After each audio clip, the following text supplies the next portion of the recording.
BNP তার গ্রহণযোগ্যতা, বিশ্বাসযোগ্যতা সবই হারিয়ে ফেলেছে।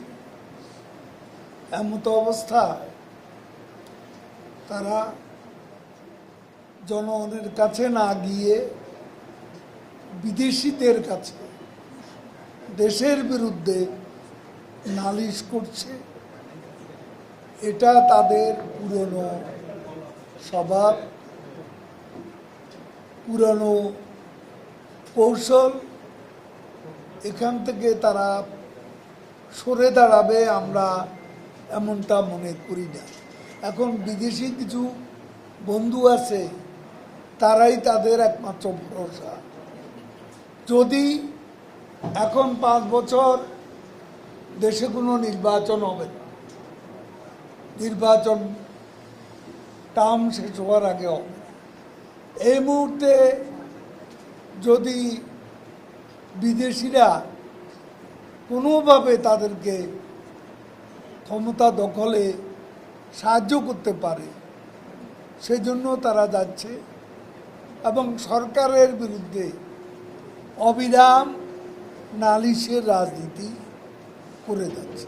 নিষিদ্ধ করার বিষয়টি আমরা এখনো কোনো সিদ্ধান্ত আমাদের হয়নি। তবে আমরা জনগণের কাছে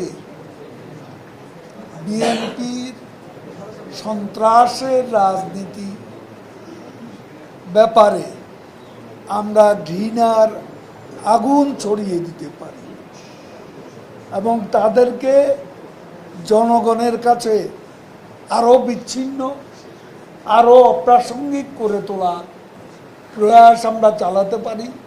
কারণ বিএনপি এখন রাজনৈতিক দলের পরিচয় দেওয়ার মতো অ্যাকসেপ্টেবিলিটি তারা হারিয়ে ফেলেছে। বিএনপিকে কানাডার ফেডারেল আদালত পর্যন্ত সন্ত্রাসী দল হিসাবে চিহ্নিত করেছে এবং বিএনপি আসলে কোনো রাজনৈতিক দলের বৈশিষ্ট্য এখন প্রকাশ করে না। তাদের কর্মকাণ্ডে তারা একটা সন্ত্রাসী দল, এটাই তাদের পরিচয়। সম্প্রতি জামাত আবার ঘোষণা দিয়েছে তারা প্রকাশ্য রাজনীতিতে আসবে। সুযোগটা কোথায়? সুযোগটা তারা কি নিবন্ধিত দল? ফ্রি স্টাইল চলে আসবে, সেই সুযোগ তো। সুযোগটা কে দিল? কিভাবে হলো? অনুমতি তো লাগবে।